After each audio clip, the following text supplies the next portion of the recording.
सृष्टिस्थित्यप्ययेह नियतिदृशितमो बन्धमोक्षाश्च यस्मात् तस्य श्रीब्रह्मरुद्रप्रभृति सुरनरद्वीषशत्रुरात्मकस्य विष्णोर्व्यस्ताः समस्ताः सकलगुणनिधिः सर्वदोषव्यपेतः पूर्णानन्दो अव्ययो यो गुरुरपि परमः चिन्तयेतं महान्तम्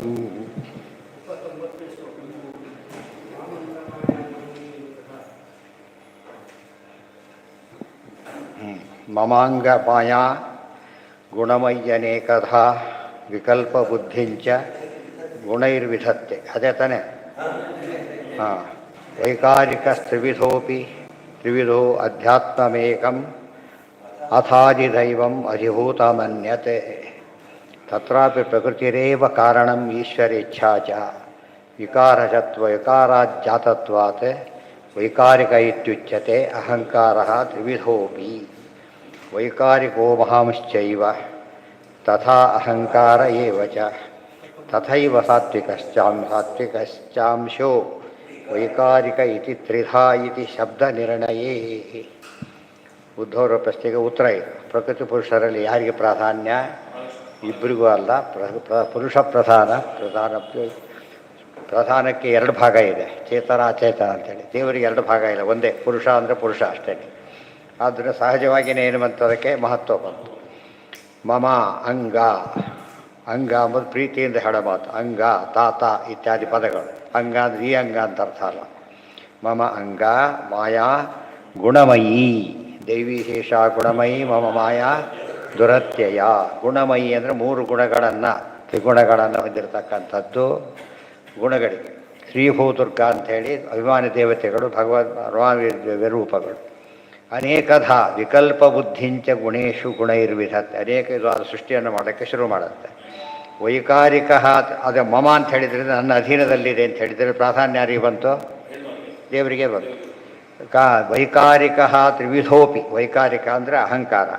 ಅಧ್ಯಾತ್ಮಮೇಕಂ ಅಥಾದಿದೈವಂ ಅಧಿಭೂತಂ, ಆಮೇಲೆ ಅಧಿದೈವ ಅಧ್ಯಾತ್ಮ ಎಲ್ಲ ಆಮೇಲೆ ಹುಟ್ಟಕ್ಕೆ ಶುರುವಾಗುತ್ತೆ ಅಂತ ಹೇಳಿದರು.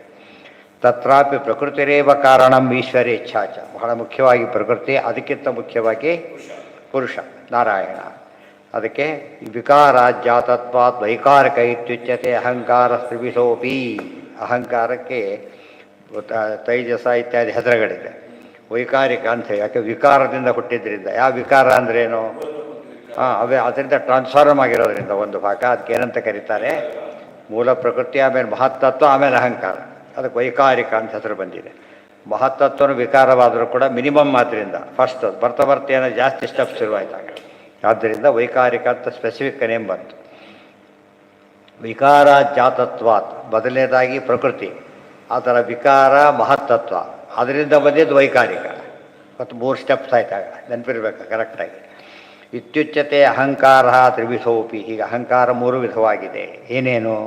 ವೈಕಾರಿಕೋ ಮಹಾಂಶ್ಚೈವ ತಥಾಹಂಕಾರ ಏವ ಚ ತಥೈವ ಸಾತ್ವಿಕಶ್ಚಾಂಶೋ ವೈಕಾರಿಕ ಇತಿ ತ್ರಿಧಾ ಇತಿ ಶಬ್ದ ನಿರ್ಣಯೇ.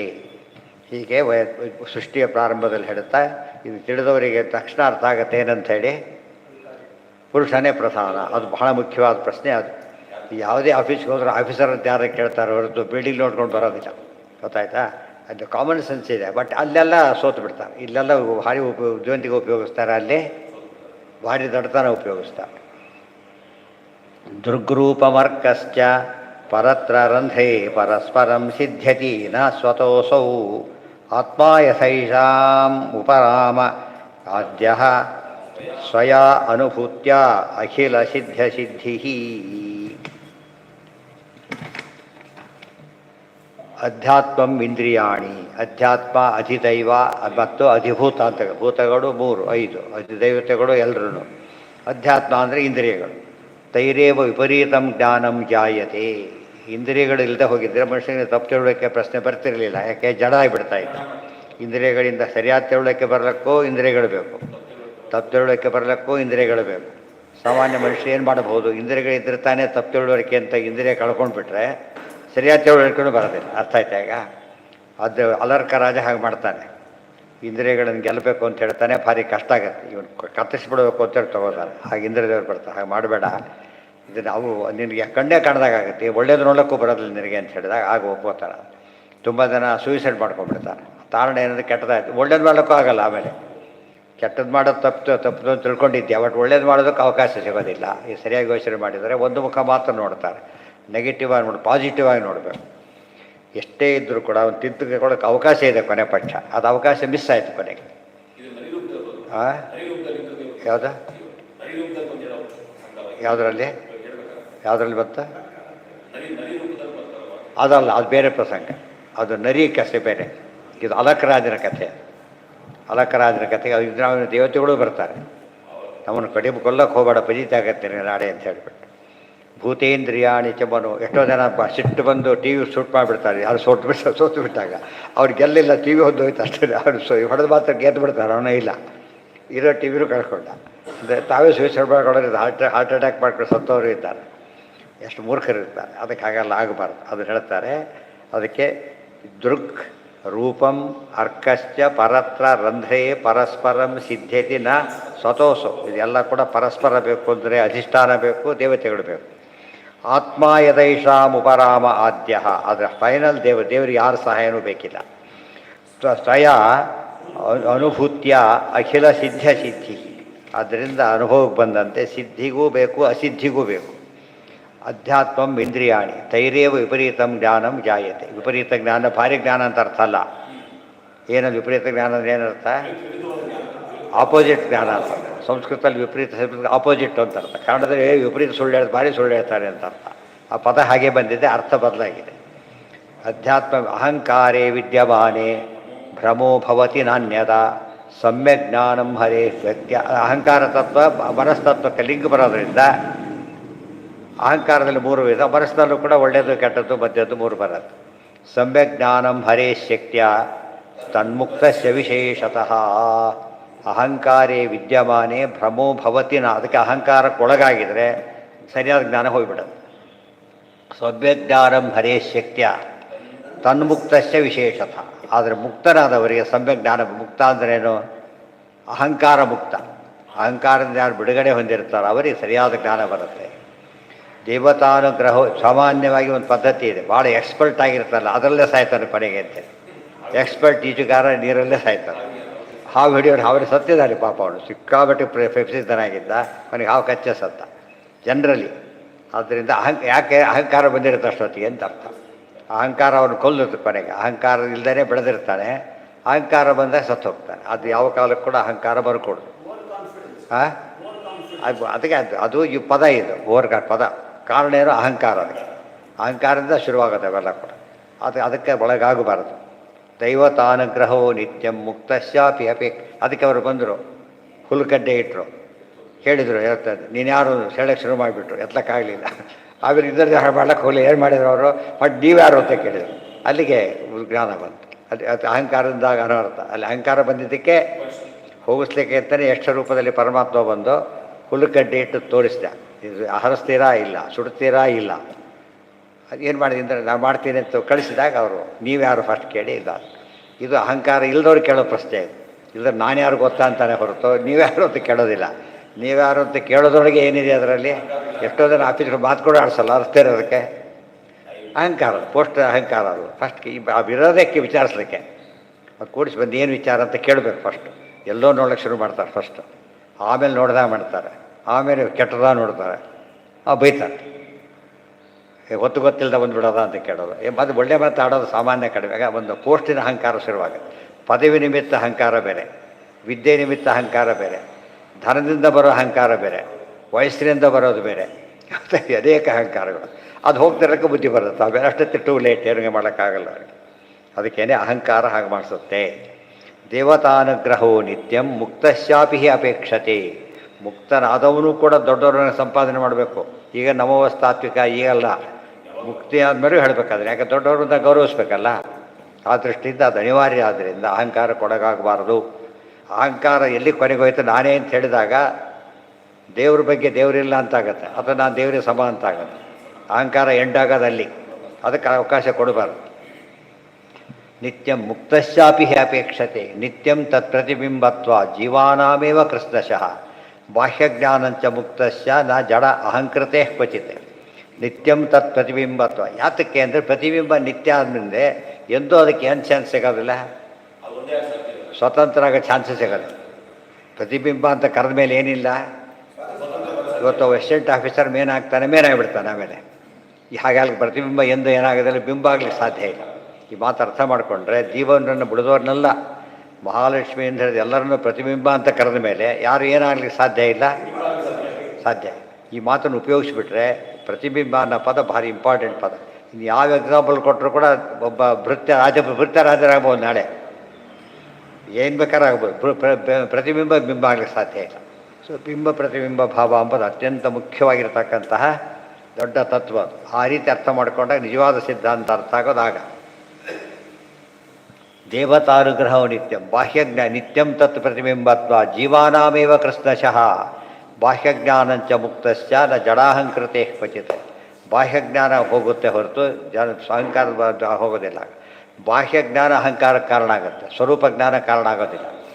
ಯೋಗ್ಯ ಸ್ವರೂಪ ಜ್ಞಾನ ಇರೋದಿಲ್ಲ, ಆದ್ದರಿಂದ ಬರೀ ಅಹಂಕಾರನೇ ಉಳ್ಕೊಂಡ್ಬಿಡತ್ತೆ. ಅದಕ್ಕೆ ವೃತ್ತಿಜ್ಞಾನದಕ್ಕೆ ಡೇಂಜರ್ ಇದೆ, ಕಂಟ್ರೋಲ್ ಮಾಡ್ತಾ ಇರಬೇಕು. ಮನುಷ್ಯನಿಗೆ ಹಾಳಾಗಲಿಕ್ಕೂ ಮನಸ್ಸು ಕಾರಣ, ಉದ್ಧಾರ ಆಗಲಿಕ್ಕೂ ಮನಸ್ಸು ಕಾರಣ. ಮನೆಯವ ಮನುಷ್ಯಾಣಂ ಕಾರಣಂ ಬಂಧ ಮೋಕ್ಷ. ಅಹಂಕಾರ ಬಂದರೆ ಸಿಂಪಲ್, ಅದು ಅಹಂಕಾರ ಬಂದರೆ ಹಾಳು ಮಾಡುತ್ತೆ, ಅಹಂಕಾರ ಬರದೆ ಹೋದರೆ ವಿನಯ ಬಂದರೆ ಉದ್ಧಾರ ಆಗುತ್ತೆ. ಇಷ್ಟೇ ಎರಡೇ ಭಾಗ. ಬಾಹ್ಯ ಇವೆಲ್ಲ ನೋಡಿದಾಗ ಅಹಂಕಾರ ಬಿಡೋದು ಇಂಪಾರ್ಟೆನ್ಸ್ ಎಷ್ಟು, ರಿಸ್ಕ್ ಎಷ್ಟಿದೆ ಗೊತ್ತಾಗುತ್ತೆ. ಬಾಹ್ಯಜ್ಞಾನಂಚ ಮುಕ್ತಸ್ಯ ನ ಜರಾಹಂಕೃತೆ ಕ್ವಚಿತ್ ಕಿಂತು ಸ್ವರೂಪಶಕ್ತಿಯೈವ ದೇವೇಭ್ಯಶ್ಚಾಭಿಜೀಯತೆ ಇತಿ ಬ್ರಹ್ಮತರ್ಕೆ. ಬಾಹ್ಯಜ್ಞಾನಂಚ ಮುಕ್ತಸ್ಯ ನ ಜಡಾಹಂಕೃತೆ ಕ್ವಚಿತ್. ಆದ್ದರಿಂದ ಜಡದ ಅಹಂಕಾರ ಬರೋ ಚಾನ್ಸ್ ಇಲ್ಲ ಮುಕ್ತನಿಗೆ. ಕಿಂತು ಸ್ವರೂಪನ ಶಕ್ತಿಯೈವ ದೇವೇಭ್ಯ ಚ ಅಭಿಜಾಯತೆ ಇತಿ ಬ್ರಹ್ಮತರ್ಕೆ. ಸ್ವರೂಪ ಶಕ್ತಿಯಿಂದ ವಿನಯ ಬಂದವನು ಉದ್ಧಾರ ಆಗ್ತಾನೆ. ಪಶ್ಯನ್ನಪಿ ಜಗತ್ಸರ್ವಂ ಚಿದ್ಬಲೇನೈವ ಪಶ್ಯತಿ ಕುತೋ ಮುಕ್ತಸ್ಯ ತು ಜಡಂ ಚಿದ್ರೂಪಸ್ಯ ವ್ಯಪೇಕ್ಷತೆ ಇತಿ ಚ. ಅದಕ್ಕೆ ಏನೇ ಹೊರಗಿನ ಪದಾರ್ಥ ನೋಡಬೇಕಾದ್ರೆ ಮುಕ್ತನಿಗೆ ಬೇರೆ ಏನು ಬೇಕಿಲ್ಲ. ಚಿದ್ಬಲೇನೈವ ಜ್ಞಾನ ಬರೋದು ಎಲ್ಲ ದೇವರಲ್ಲಿ ಹೇಗೆ ಬೈತುಂಬ ಕಣ್ಣು ಕೈ ಕಾಲು ಕಿವಿ ಅಂತೇವೆ, ದೇವರು ಭಾಳ ದೊಡ್ಡವನಾಗಿ ಸಣ್ಣವನಾಗೂ ಹಾಕಿದ್ದಾನೆ. ಅಣೋರಣೀಯಾನ್ ಮಹತೋಮಹ್ಯ. ಜೀವ ಇಷ್ಟರಲ್ಲೂ ಕೂಡ ಏನಿದೆ ಅದಕ್ಕೆ ಒಂದು ಸಿಂಪಲ್ ಅನ್ಕೊಂಡು, ಬೀಜದಲ್ಲಿ ಎಲ್ಲ ವರ ಇದೆ. ತೋರಿಸ್ತೀನಿ ನಗರೋಧ ಒಂದು ಸಣ್ಣ ಎಷ್ಟು ಚಿಕ್ಕ ಬೀಜ ಅಂದರೆ ಎಷ್ಟು ದೊಡ್ಡ ಮರನೋ ಚೀಜ ಅಷ್ಟು ಚಿಕ್ಕದು.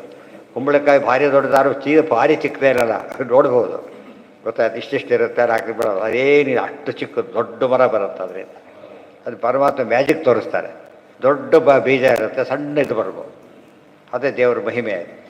ಆ ದೃಷ್ಟಿಯಲ್ಲಿ ಪಶ್ಯನ್ನಪಿ ಜಗತ್ಸರ್ವಂ ಚಿದ್ಬಲೇನೈವ ಪಶ್ಯತಿ ಕುತೋ ಮುಕ್ತಶ್ಚ. ಅದು ಚಿಕ್ಕ ಕಿಡಿಗೂ ಬೈಯೆಲ್ಲ ಎಲ್ಲ ಇದೆ, ದೊಡ್ಡ ಜ್ವಾಲೆಗೂ ಹಾಗೆ ಇದೆ. ದೇವರು ಹೇಗೆ ಸ್ವಗತ ಭೇದ ವಿವರ್ಜಿತನೋ ಸ್ವರೂಪದಲ್ಲಿ ಜೀವ ಏನಾಗಿರ್ತಾನೆ, ಸಣ್ಣ ಮಟ್ಟಿಗೆ. ಉಳಿದ ರೂಪ 100 ರೂಪಾಯಿ ಏನಿಲ್ಲ ಅವನಿಗೆ, ಒಂದೊಂದೇ ಆಗ ಹಾಗಿರ್ತಾನೆ. ದೊಡ್ಡ ಯೋಗಗಳು ತೊಗೊಳ್ಬೋದು ಅಷ್ಟೇ ಹೊರತು ಕಾಮರೂಪ ತೊಗೊಳಕ್ಕೆ ಬರ್ತಲ್ಲ, ಸಂಕಲ್ಪ ದೇವ ಮಾಡಬಹುದು. ಇದೆಲ್ಲ ತಿಳ್ಕೊಂಡಾಗ ಸಾಧನೆಗೆ ಅರ್ಥ ಆಗುತ್ತೆ. ಸಾಧನೆ ಅಂದರೆ ಏನು, ಇದು ಸಾಧನೆ. ಸುಮ್ಮನೆ ಕಣ್ಣು ಮುಚ್ಚಿಟ್ರೂ ಸಾಧನೆ ಅಲ್ಲ, ಸುಮ್ಮನೆ ಕಣ್ಣು ತೆಗೆದ್ರೂ ಸಾಧನೆ ಅಲ್ಲ. ವಿಷಯವನ್ನು ಅನುಸಂಧಾನಕ್ಕೆ ತಂದ್ಕೋಬೇಕು. ಕಣ್ಣು ತೆಗೆದು ನೋಡಬೇಕು, ಕಣ್ಣು ಮುಚ್ಚಿ ಧ್ಯಾನ ಮಾಡಬೇಕು. ಗೊತ್ತಾಯ್ತಾ? ಕಣ್ಣು ತೆಗೆದ್ರೆ ಧ್ಯಾನ ಮಾಡೋಕ್ಕೆ ಬರೋಲ್ಲ, ಕಣ್ಣೇ ಮುಚ್ಚಿದ್ರೆ ಧ್ಯಾನ ಮಾಡೋ ವಸ್ತುನೇ ಸಿಗೋದಿಲ್ಲ. ಸೊ ಕಣ್ಣು ತೆಗಿಲಕ್ಕೆ ಹೋಗಬೇಕು, ಕಣ್ಣು ಮುಚ್ಚಲಕ್ಕೆ ಹೋಗಬೇಕು. ಹೊರಗೆ ಕಂಡಿದ್ದನ್ನು ಒಳಗೆ ಕಾಣೋದಕ್ಕೆ ಧ್ಯಾನ ಅಂತ ಕರೆಯೋದು. ಇನ್ನೂ ಹೇಳೋದಾದರೆ ಹೊರಗೆ ಏನು ಕಂಡಿರ್ತಾನೆ ಒಳಗಿಂದ ಕಾಣಬೇಕು. ಅದಕ್ಕೆ ಒಳಗಣ್ಣಿಂದಲೇ ನೋಡು ಅಂತ ಹೇಳ್ತಾರೆ. ಈ ಕಣ್ಣಲ್ಲಿ ನೋಡಿದ್ರೆ ನೋಡಿದಾಗಲ್ಲ, ಯಾವ ಕಣ್ಣಲ್ಲಿ ನೋಡಬೇಕು? ಜ್ಞಾನ ಅಂಬೋದಷ್ಟೇ. ನಮಗೆ ಕಣ್ಣಿಗೆ ಕಾಣಿಸುತ್ತೆ. ಯಾರಾದ್ರು ಬಂದರೆ ಇನ್ನೆರಡು ಆ್ಯಕ್ಚುಲಿ ನಮಗೆ ಯಾವುದೂ ಗೊತ್ತಾಗಲ್ಲ, ಹೇಳಿದ್ರೆ ಗೊತ್ತಾಗುತ್ತೆ ಅಷ್ಟೇ. ಯಾಕೆ ಜ್ಞಾನ ಕಣ್ಣಿಗೆ ಒಳಗಣ್ಣು ಕಾಣಿಸೋದಿಲ್ಲ, ಹೊರಗಣ್ಣು ಮಾತ್ರ ಕಾಣಿಸೋದು. ಹೊರಗಣ್ಣೆ ಇದೆಲ್ಲ ಕಣ್ಣಲ್ಲ, ಒಳಗಿರೋ ಇದು ಬೇರೆ. ಇದು ಕಣ್ಣಿನ ಚಿತ್ರ ಅಷ್ಟೇ ಇದೆ. ಒಳಗೆಲ್ಲ ಇರೋದು ನರ್ವ್ಸ್ ಎಲ್ಲ ಇವರು ಹೇಳ್ತಾರೆ, ದೇವತೆಗಳು ಒಳಗೆ ಇರ್ತಾರೆ, ಅವ್ರು ಕಾಣಿಸೋದಿಲ್ಲ. ಮತ್ತೆ ಕುತೋ ಮುಕ್ತಶ್ಚ ತು ಜಡಂ ಚಿದ್ರೂಪಸ್ಯ ವ್ಯಪೇಕ್ಷತೆ ಇತಿ ಏಷಾಂ ಉಪರಮೆಯ ಮುಕ್ತೌ. ಇವೆಲ್ಲ ಹೋಗೋದು ಅಂದರೆ ಮುಕ್ತಿ ಆಗೋದು ಅಂತ ಅರ್ಥ. ಚಕ್ಷುರೀತಿ ಪುನರ್ವಚನಂ ಅವಧಾರಣಾರ್ಥಂ. ಚಕ್ಷು ಅಂತ ಸ್ಪೆಸಿಫಿಕ್ಕಾಗಿ ಬಿಡಿಸಿ ಯಾತಕ್ಕೆ ಹೇಳಿದ್ರು ಅಂದರೆ ನಿಶ್ಚಯ ಮಾಡಿಕೊಡೋದಕ್ಕೋಸ್ಕರ. ಏವಂ ತ್ವಗಾದಿ ಶ್ರವಣಾದಿ ಚಕ್ಷುರು ಜಿಹ್ವಾದಿ ನಾಸಾದಿ ಚ ಚಿತ್ತಯುಕ್ತ. ನೋಡಿ, ತ್ವಗಾದಿ ಶ್ರವಣಾದಿ ಚಕ್ಷು ಜಿಹ್ವಾದಿ ನಾಸಾದಿ ಚ ಚಿತ್ತಮುಕ್ತ. ಎಲ್ಲ ಕೂಡ ಚಿತ್ತಯುಕ್ತ. ಮನಸ್ಸಿಲ್ಲದೆ ಹೋದರೆ ಯಾವ ಫಂಕ್ಷನ್ ಮಾಡೋದು. ಕರೆಂಟ್ ಇಲ್ಲ ಎಲ್ಲ ಪದಾರ್ಥ ಹೇಗೆ ನಿಂತು ಹೋಗುತ್ತೋ ಮನಸ್ಸಿಲ್ಲದೆ ಹೋದ್ರೆ ಯಾಕೆ ಕೆಲಸ ಮಾಡೋದು. ಜೀವ ಇಲ್ಲದ್ರೆ ಪ್ರಾಣ ಎಲ್ಲ ಮನಸ್ಸಿರೋದೇ ಇಲ್ಲ. ಪ್ರಾಣ ಪ್ರಾಣ ಯಾವುದರ ಅಧೀನ? ದೇವರ ಅಧೀನ. ಮನಸ್ಸು ಪ್ರಾಣದ ಅಧೀನ. ಇಂದ್ರಿಯಗಳೆಲ್ಲ ಮನಸ್ಸಿನ ಅಧೀನ. ಇದೆಲ್ಲ ಒಂದೊಂದೇ ಲಿಂಕ್ ಮಾಡ್ತಾ ಹೋದರೆ ಅದು ಧ್ಯಾನದ ಪ್ರೋಸೆಸ್ ಗೊತ್ತಾಗುತ್ತೆ. ಏವಂ ತ್ವಗಾದಿ ಶ್ರವಣಾದಿ ಚಕ್ಷುರ್ ಜಿಹ್ವಾದಿ ನಾಮಾದಿ ನಾಸಾದಿ ಚ ಚಿತ್ತಯುಕ್ತಂ ಯೋಸೌ ಗುಣಪಕ್ಷೋ ಗುಣಕ್ಷೋಭಕೃತೋ ವಿಕಾರ ಪ್ರಧಾನ ಮೂಲೋ ಜಗತಃ ಪ್ರಸೂತಿ ಅಹಂ ತ್ರಿಭುರ್ಮೋಹ ವಿಕಲ್ಪಹೇತುರ್ವೈಕಾರಿಕಸ್ತಾಮಸ ಐಂದ್ರಿಯೈಶ್ಚ. ಹೀಗೆ ಯೋಸೌ ಇಷ್ಟೆಲ್ಲ ಪ್ರೋಸೆಸ್ ಯಾವಾಗುತ್ತೆ ಅಂದರೆ ಗುಣಕ್ಷೋಭ ಪ್ರಕೃತಿಗೆ ಆಗಬೇಕು. ಪ್ರಕೃತಿ ಕ್ಷೋಭೆ ಒಳಗಾಗಬೇಕು. ಕ್ಷೋಭೆ ಉಂಟು ಮಾಡೋದು ಯಾರು? ಪರಮಾತ್ಮ. ಅದಕ್ಕೆ ಪ್ರಧಾನ ಮೂಲ ಜಗತಃ ಪ್ರಸೂತಿ. ಜಗತ್ತಿನ ಹುಟ್ಟು ಪ್ರಧಾನದಿಂದ ಬರುತ್ತೆ. ಉಪಾದಾನ ಕಾರಣವಾಗಿ ಪ್ರಧಾನ ಇದ್ದರೆ ನಿಮಿತ್ತ ಕಾರಣವಾಗಿ ಪುರುಷ ಇದ್ದಾನೆ. ಅಹಂ ತ್ರಿವೃನ್ ಮೋಹ ವಿಕಲ್ಪ ಹೇತು ವೈಕಾರಿಕ ಸ್ಥಾಮತ ಐಂದ್ರಿಯ. ನಾನೇನು ಮಾಡ್ತೇನೆ ಅಂದರೆ ಪರಮಾತ್ಮ ಹೇಳ್ತಾನೆ ತ್ರಿವೃತ್ ಅಹಂಕಾರ ಮೋಹ ವಿಕಲ್ಪ ಹೇತು, ಅದರಿಂದನೇ ಮೋಹ ವಿಕಲ್ಪ ಎರಡಕ್ಕೂ ಅವಕಾಶ. ವೈಕಾರಿಕ ಸ್ಥಾಮಸ ಐಂದ್ರಿಯಶ್ಚ, ತೈಜಸ ತಾಮಸ ಮತ್ತು ವೈಕಾರಿಕ ಅಂತ ಮೂರು ವಿಧ ಅಹಂಕಾರ. ಯೋಸೌ ಭ್ರಮಹೇತುರ್ವಿಕಾರ, ಭ್ರಮಕ್ಕೆ ಕಾರಣವಾಗೋದೇ ವಿಕಾರ. ಸ ಗುಣಕ್ಷೋಭಕೃತ ಆತ್ಮಾತು ಪರಿಜ್ಞಾನ ರೂಪೋ ನ ಗುಣಕ್ಷೋಭಕೃತ. ಸ್ವರೂಪದಲ್ಲಿ ಜೀವ ಏನಾಗಿದ್ದಾನೆ? ಸೃಷ್ಟಿಯಾಗಿಲ್ಲ. ಅವನ ಗುಣಗಳ ಎಫೆಕ್ಟ್ ಬರೋ ದೇಹದಿಂದಾಗಿ, ಪ್ರಕೃತಿಯಿಂದಾಗಿ. ಜೀವ ಒಂದು ರೀತಿ ಸೃಷ್ಟನಾಗಿಲ್ಲ. ಅಲ್ಲಿ ಪ್ರಕೃತಿಯ ಕಾಂಟ್ಯಾಕ್ಟು ಬಂದಿಲ್ಲ ಅವನಿಗೆ. ಏನಿದೆ ಅವನಲ್ಲಿ ಈಗ? ಲಿಂಗದೇಹ ಇದೆ. ಲಿಂಗದೇಹ ಇದೆ, ಹುಟ್ಟಕ್ಕೆ ಅವಕಾಶ ಇದೆ, ಹುಟ್ಟುತ್ತಾ ಇಲ್ಲ. ಗೊತ್ತಾಯ್ತಾ? ಮಣ್ಣಲ್ಲಿಟ್ಟರೆ ಹುಟ್ಟೋದು. ಮಣ್ಣು ಪ್ರಕೃತಿ ಇದ್ದಾಗೆ, ಮಣ್ಣು ಪ್ರಕೃತಿ ಅಲ್ಲಿಂದ ಶುರುವಾಯಿತು. ಹಾಗೆ ಇಟ್ಬಿಟ್ರೆ ಹುಟ್ಟೋದಿಲ್ಲ ಬೀಜ. ಅದಕ್ಕೆ ಅದಾದಿ ಕಾಲದಿಂದ ಇರತಕ್ಕಂಥ ಬೀಜ ರೂಪದ ಜೀವನಿಗೆ ಏನಿರುತ್ತೆ ಅಂದರೆ ಚೈತನ್ಯ ಇದೆ, ಎಲ್ಲ ಇದೆ, ಪ್ರಕೃತಿ ಕಾಂಟ್ಯಾಕ್ಟ್ ಆಗಿಲ್ಲ, ಆದ್ದರಿಂದ ಹುಟ್ಟು ಬರೋದಿಲ್ಲ. ಇದರಿಂದ ಅರ್ಥ ಏನಾಯ್ತು? ಸೃಷ್ಟಿ ಅಂದರೆ ಏನು? ಜೀವನ ಪ್ರಕೃತಿ ಕಾಂಟ್ಯಾಕ್ಟ್ ಹಾಕೋದು. ವ್ಯವಸಾಯ ಮಾಡೋದು ಅಂದರೆ ಏನು? ಬೀಜ ನೆಡೋದು. ಫಸ್ಟ್ ಏನು? ಬೀಜ ನೆಡಬೇಕು. ನೆಟ್ಟಿಂದ ಮುಂದೆ ಶುರುವಾಗುತ್ತೆ, ಒಂದೊಂದು ಸ್ಟೆಪ್ ಶುರುವಾಗುತ್ತೆ. ಅದೇ ಅಭಿವ್ಯಕ್ತಿಗೆ ವ್ಯವಸಾಯ. ಬೀಜದಿಂದ ವ್ಯವಸಾಯ ಹೋಗೋ, ಜ್ಞಾನದಿಂದ ವ್ಯವಸಾಯ. ಅಲ್ಲಿ ಆ ಬೀಜದಿಂದ ಮರ ಹುಟ್ಟುತ್ತೆ, ಈ ಜ್ಞಾನದಿಂದ ಮೋಕ್ಷ ಸಿಗಬೇಕು. ಇದು ಚೇತನದ್ದು, ಇದು ಅದು ಜಡದ್ದು, ಅಷ್ಟೇ ವ್ಯತ್ಯಾಸ. ಭಾರಿ ಬೆಳೆದು ಬಿಟ್ಟಿದ್ದಾರೆ ಕೆಲವರು, ಭಾರಿ ಬೆಳೆದು ಬಿಟ್ಟಿದ್ದಾರೆ. ಎತ್ತರ ತೊಳಕ್ಕೆ ಭಾರಿ ಆ ರೀತಿ ಬೆಳೆದಿಲ್ಲ. ಯಾವ ರೀತಿ ಬೆಳೆದಿದ್ದಾರೆ? ಒಳ್ಳೆ ಜ್ಞಾನದ ಸಾಧನೆ ಮಾಡಿದ್ದಾರೆ ಅಂತ. ಗೊತ್ತಾಯ್ತಾ? ಬೆಳೆದು ಫಿಸಿಕಲಿ ಒಂದು ಸ್ಟೇಜ್ವರೆಗೆ ನಿಂತು ಹೋಗಿಬಿಡುತ್ತದೆ. ಫಿಸಿಕಲ್ ಗ್ರೋತ್ ನಿಂತು ಹೋಗ್ತದೆ, ಈ ಗ್ರೋತ್ ನಿಲ್ಲೋದಿಲ್ಲ. ಮೆಟೀರಿಯಲ್ ಗ್ರೋತ್ ಲಿಮಿಟೇಷನ್ ಇದೆ, ಈ ಸ್ಪಿರಿಚುವಲ್ ಗ್ರೋತ್ ಲಿಮಿಟೇಷನ್ ಇಲ್ಲ. ಗೊತ್ತಾಯ್ತಾ? ಇವತ್ತೆಲ್ಲ ಸೈನ್ಸ್ ಏನು ಮಾಡುತ್ತದೋ ಮೆಟೀರಿಯಲ್ ಸಿಕ್ಕಾಬಟ್ಟೆ ಹೇಳ್ಕೊಡುತ್ತೆ. ಗೊತ್ತಾಯ್ತಾ? ಆದರೆ ಈಗ ಸ್ಪಿರಿಚುವಲ್ ಹೇಳ್ಕೊಡೋದಿಲ್ಲ. ಆದ್ದರಿಂದ ಅದು ಮಾಡಿದ್ದೆಲ್ಲ ಕೊನೆಗೆ ಏನೋ ದೊಡ್ಡ ಬಿಲ್ಡಿಂಗು ಬಿದ್ದೋಗುತ್ತೆ ಕೊನೆಗೆ. ಗೊತ್ತಾಯ್ತಾ? ಅದು ಉಳಿಯೋಕ್ಕೆ ಶಾಶ್ವತ ಮಾಡೋಕ್ಕೆ ಯಾವುದಕ್ಕೂ ಯಾವುದನ್ನು ಶಾಶ್ವತವಾಗಿ ಮಾಡೋ ಶಕ್ತಿ ಯಾವುದಕ್ಕಿಲ್ಲ. ಅಶಾಶ್ವತ ಪದಾರ್ಥಗಳಿಗಿಲ್ಲ. ಮುಕ್ತಿ ಸಿಗಬೇಕಾದ್ರೆ ಜಡದಿಂದ ಸಿಗೋ ಚಾನ್ಸ್ ಇಲ್ಲ. ಯಾಕೆ? ಅದಕ್ಕೆ ಇಲ್ಲ. ಸೊ ಚೇತನನೇ ಆಗಬೇಕು, ಪರಮ ಚೇತನ ಆಗಬೇಕು. ಮುಕ್ತಿಯಿಂದ ಜೀವನಿಗೆ ಇದಕ್ಕಂತ ಕರೆಯೋದಿಲ್ಲ.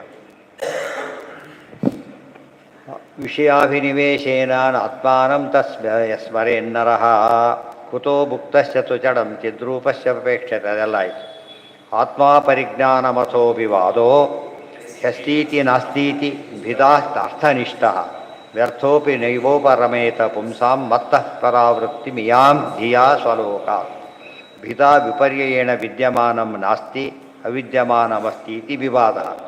ಏನು ವಿವಾದ ಶುರುವಾಗಿದೆ? ಇರೋದನ್ನ ಇಲ್ಲ ಅಂತ ತಿಳ್ಕೊತಾನೆ, ಇರೋದನ್ನ ಇಲ್ಲದೆ ಇದೆ ಅಂತ ತಿಳ್ಕೊತಾನೆ. ಇದೇ ವಿವಾದ ಮೂಲ. ಅಸದಸ್ತಿಚ, ಏನೇನೋ ಕಲ್ಪನೆ ಮಾಡ್ತಾನೆ. ಅದ್ರ ಬಗ್ಗೆ ದೇವರಿದ್ದಾನೆ ಮುಗಿದು ಹೋಗ್ತಿತ್ತು. ನೂರಾರು ಹೇಳೋದಕ್ಕಿಂತ ಒಂದು ಸಾಕು. ಆಫೀಸರ್ ಎಲ್ಲರೂ ಇದ್ದಾರೆ, ಮುಖ್ಯಸ್ಥ ಎಲ್ಲ ಕೆಲಸ ಆಗಲಿ. Very simple. ಅದು ಒಂದು ಮತ್ತಿಗೆ ಅರ್ಥ, ಮುಖ್ಯಸ್ಥ ಇರಲಿಲ್ಲ, ಅರ್ಥ ಆಗತ್ತೆ. ಇಲ್ಲಿ ಮಾತ್ರ ದೇವರನ್ನು ಮರೆತು ಬಿಡ್ತಾನೆ. ಭಿದಾ ವಿಪರ್ಯಯೇಣ ವಿದ್ಯಮಾನಂ ನಾಸ್ತಿ ಅವಿದ್ಯಮಾನಮಸ್ತೀತಿ ವಿವಾದ. ಅಸದಸ್ತಿ ಚ ಸನ್ನಾಸ್ತೀತ್ಯೇವಂ ಭೇದಾದ್ ವಿವಾದನಂ. ಅಸದಸ್ತಿ ಇಲ್ಲದಿದೆ, ಸನ್ನಾಸ್ತಿ ಇರೋದಿಲ್ಲ, ಇತಿ ಏವಂ ಭೇದ. ಈ ವಿವೇಚನೆ ಇಲ್ಲದೆ ಇರೋದೇ ವಿವಾದಕ್ಕೆ ಕಾರಣ ಆಗೋದು. ಯದೈವ ಹರಿಪಾದಾಬ್ಜ ವಿಮುಖ. ಇದು ಯಾರಿಗಿದೆಯಲ್ಲ? ಸದೈವ ಹರಿಪಾದಾಬ್ಜ ವಿಮುಖಾನಾಂ ಪ್ರವರ್ತನೆ. ಯಾರು ಪರಮಾತ್ಮನ ಪಾದ ಕಮಲಗಳಿಂದ ವಿಮುಖರಾಗಿದ್ದಾರೆ ಅವರಿಗೆ ರಿಸ್ಕ್ ಇದೆ, ಬೇರೆ ಯಾರಿಗಿಲ್ಲ. ಅದಕ್ಕೆ ಪ್ರವಣಂ ಕುರು ಮಾನಸ ಮಿಶಿವ. ಆ ಕಡೆ ಮುಖ ಮಾಡಬೇಡ, ಈ ಕಡೆ ಮುಖ ಮಾಡು ಅಂತ ಹೇಳ್ತಾರೆ. ಸದನಂ ಬಹುಲೋಕ ವಿಚಿಂತನೆ ಅಂದರೆ ವಿಷಯಾಭಿಮುಖನಾಗಬೇಡ, ವಿಷ್ಣು ಅಭಿಮುಖನಾಗ, ವಿಷ್ಣುವಿಗಿಂತ ಮುಖ ಮಾಡು ಅಂತ ಹೇಳ್ತಾರೆ. ಪ್ರವರ್ತತೆ ಸದೈವ ಹರಿಪಾದಾಬ್ಜ ವಿಮುಖಾನಾಂ ಪ್ರವರ್ತತೆ. ಈ ಮಾತರ್ಥ ಆದರೆ ದ್ವಾದಶ ಸ್ತೋತ್ರ ಅರ್ಥ ಆಗಿದೆ. ತದಲಂ ಬಹುಲೋಕ ವಿಚಿಂತನೆಯ ಅಂದರೆ ಆ ಕಡೆ ಮುಖ ಮಾಡಬೇಡ. ಪ್ರವಣಂ ಕುರು ಮಾನಸ ಮೀಶಪದೆ, ಮನಸ್ಸನ್ನು ದೇವರ ಪಾದದಲ್ಲಿ ಹಾಕು. ಅದೇ ದೇವರಿಗೆ ಹರಿಪಾದಾಬ್ಜ ವಿಮುಖನಾಗಬೇಡ, ಹರಿಪಾದಾಬ್ಜ ಸುಮುಖನಾಗು ಅಂತ ಅರ್ಥ. ಏನೋ ಅದೇ ಶಬ್ದ.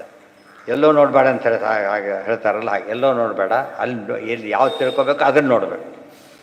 ವಿದ್ಯಾ ವಿಷಯಾಭಿನಿವೇಶೇನ ನಾತ್ಮಾನಂ ಯಸ್ಮರೇನ್ ಮನಃ ಜಂತೋರ್ವೈ ಕಸ್ಯಚಿತ್ ಹೇತೋ ಮೃತ್ಯು ರತ್ಯಂತ ವಿಸ್ಮೃತಿ ವಿಷಯಾಭಿನಿವೇಶೇನ ನಾತ್ಮಾನಂ ಯಸ್ಮಿದೆ ದ್ವಾದಶ ಸ್ತೋತ್ರ ಪೂರ್ತಿಯಾಗಿ.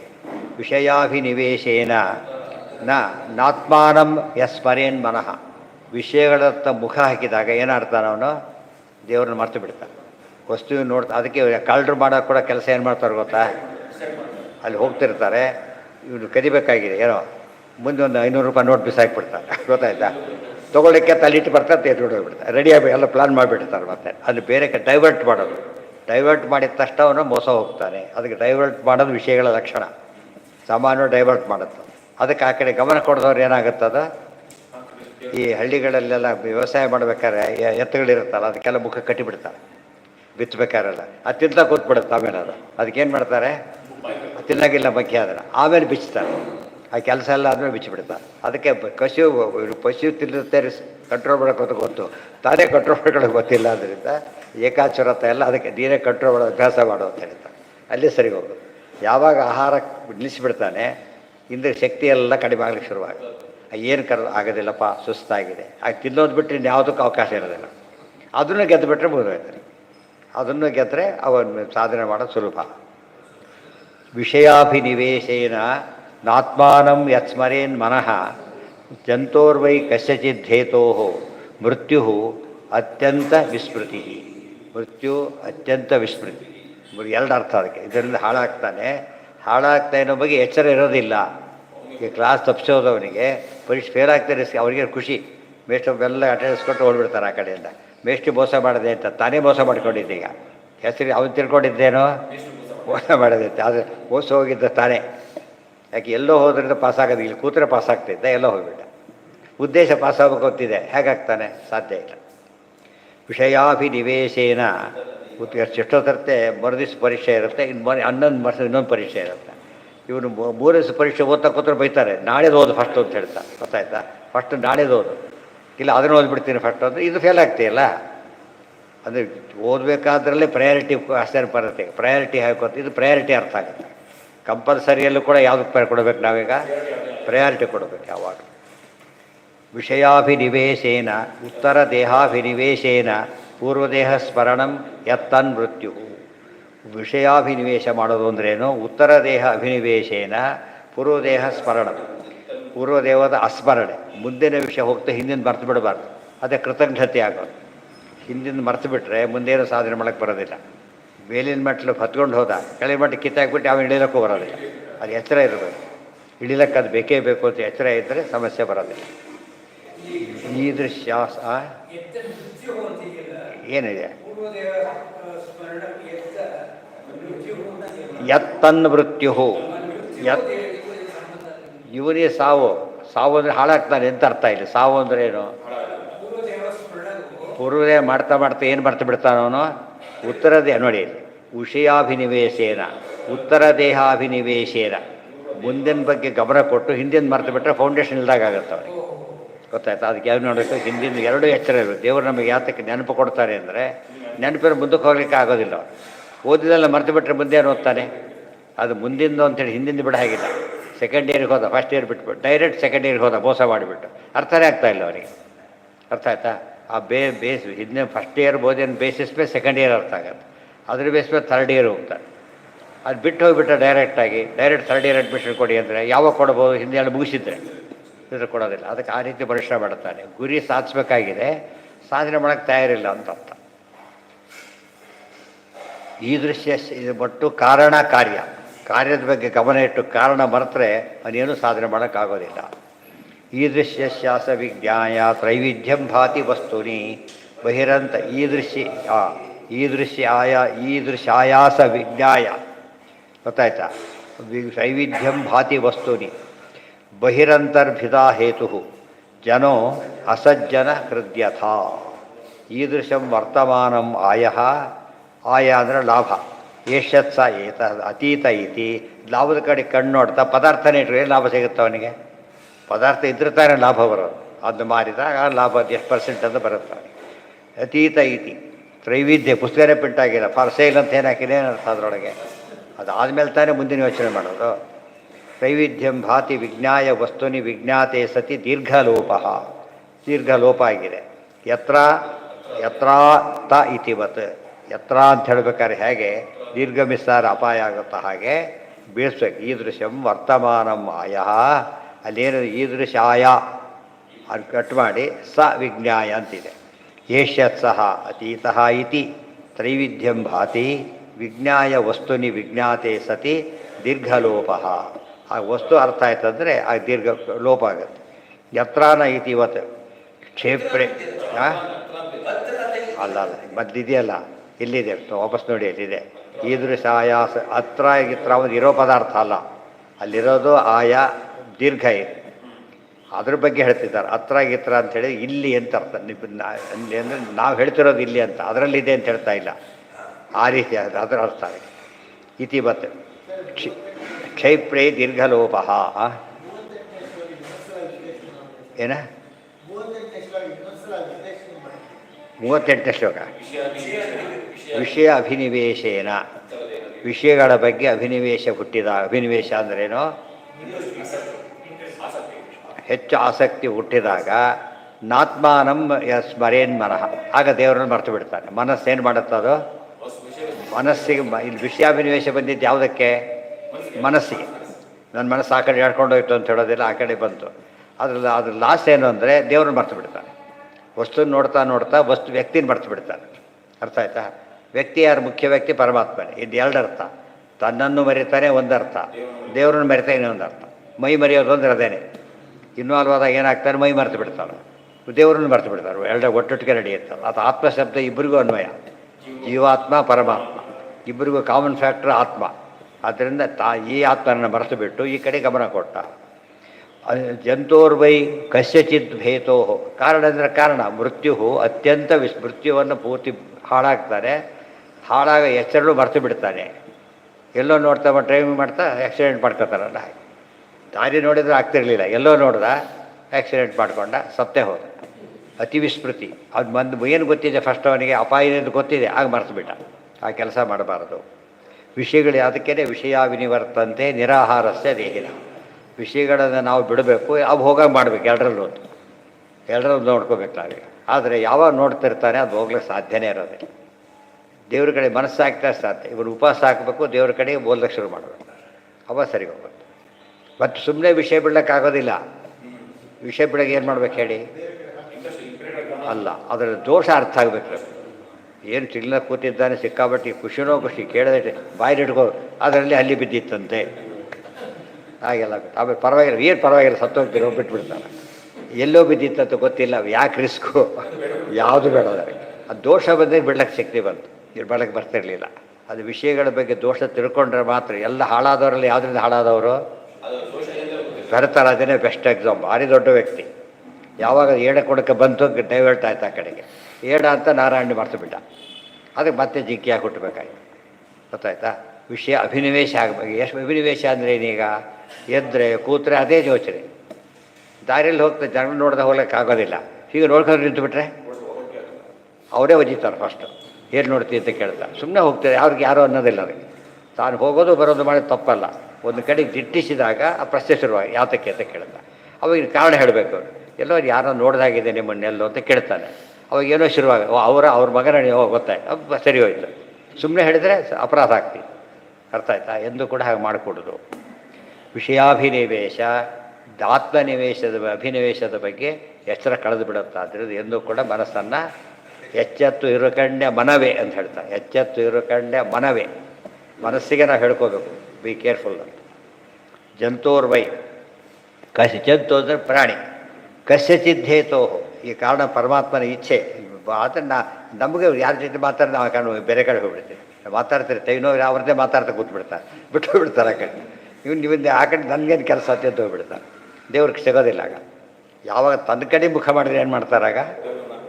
ಮೇಷ್ಟ್ರು ತಮ್ಮ ಕಡೆ ನೋಡ್ತಿದ್ದಾರೆ, ಹುಡುಗ ಕಾಯ್ತಿರ್ತಾರೆ ಆ ಕಡೆ ನೋಡಿದಾಗ ಏನೋ ಮಾಡಬೇಕು ಅಂತ. ನಾವನ್ನೇ ನೋಡ್ತಿದ್ರೆ ಏನೋ ಮಾಡೋಕ್ಕಾಗೋದಿಲ್ಲ. ಗೊತ್ತಾಯ್ತಾ? ಆಯ್ತು ಸಿಕ್ಬಿಡ್ತಾರೆ. ಆ ದೇವ್ರನ್ನೇ ನೋಡ್ತಿರೋದು. ದೇವ್ರು ನಮ್ಮನ್ನು ನೋಡ್ತಾನೆ ಅಂತ ಗೊತ್ತಾನೆ, ಆತನ ನೋಡ್ತೇನೆ ಅವಾಗ. ನಿಮ್ಮನ್ನು ಯಾರೋ ನೋಡ್ತಾರೆ ನೋಡ್ರಿ ಅಂತಷ್ಟು ಆ ಕಡೆ ತಿರುಗ್ತೀವಲ್ಲ ಹಾಗೆ. ದೇವ್ರು ಯಾವಾಗಲೂ ನಮ್ಮನ್ನು ನೋಡ್ತಾರೆ. ಯಾವಾಗ ನೋಡೋನು ಬಿಟ್ಟೋಗೋರು ನೋಡ್ತಾ ಕೂತ್ಕೊಂಡ್ರೆ ತಪ್ಪಾಗಲಿಲ್ಲ, ಅದು ತಪ್ಪು. ಸ್ಮರನ್ ವಿಷಯಾಭಿನಿವೇಶೇನ ಉತ್ತರ ದೇಹಾಭಿನಿವೇಶೇನ ಪೂರ್ವದೇಹ ಸ್ಮರಣಂ ಅಸ್ಮರಣಂ. ಗೊತ್ತಾಯ್ತಾ? ಅದೇ ಸಾವು. ಪೂರ್ವಜನ್ಮ ಅಂದರೆ ಹಿಂದಿನ ಸಾಧನೆ ಅಂತ ಅರ್ಥ. ಮುಂದಿನ ಗುರಿ ನೋಡ್ತಾ ಹಿಂದಿನ ಸಾಧನೆ ಮರ್ತು ಬಿಟ್ಟರೆ ಮುಂದೆ ಹೋಗ್ಲಿಕ್ಕೆ ಸಾಧ್ಯ ಇಲ್ಲ. ಯಾವುದೋ ಬೋರ್ಡ್ ನೋಡ್ದ ನೋಡ್ತಾನೆ ಗುರ ಇಲ್ಲ, ಅದು ಗ್ಯಾಂಡ್ ಅಪ್ಲೈ ಮಾಡ್ಲಿಕ್ಕೆ ಬರೋದಿಲ್ಲ. ಬಿಡಿಸ್ಕೊಂಡು ಕಾಲು ಅವನ ಹತ್ರ ಇಲ್ಲ, ಬಿಟ್ಬಿಡ್ತಾನೆ. ಇಲ್ಲ, ಅದು ಸಂಪಾದನೆ ಮಾಡ್ಕೊಂಡು ಹೋಗ್ಬೇಕೆ ಹೊರತು ಹಾಗೆ ಹೋಗ್ಲಿಕ್ಕೆ ಬರೋದಿಲ್ಲ. ಈದೃಶಾಯಾಸ ವಿಜ್ಞಾಯ, ಇಂಥದನ್ನು ಆಯಾಸ ವಿಜ್ಞಾಯ ಬಿಡಿಸ್ಬೇಕಲ್ಲ. ತ್ರೈವಿಧ್ಯಂ ಭಾತಿ ವಸ್ತುನಿ, ಆ ರೀತಿ 3 ವಿಧ ಆಗತ್ತೆ: ಉತ್ತಮ, ಮಧ್ಯಮ, ಅಧಮ. ಬಹಿರಂತರ್ ಭಿತಾ ಹೇತು ಜನೋ ಅಸಜ್ಜನಕೃತ್ಯಥ ಈದೃಶಂ ವರ್ತಮಾನಂ ಆಯಃ ಏಷ್ಯತ್ಸ. ಆಯ ಅಂದರೆ ಲಾಭ. ಲಾಭ ಅಂದರೆ ಮುಂದೆ ಬರೋದು. ವ್ಯಾಪಾರ ಮಾಡಿದ್ರೆ ಲಾಭ ಬರುತ್ತೆ, ಮೊದಲೇ ಬರುತ್ತಾ? ಬರೋದಿಲ್ಲ. ಅದಕ್ಕೆ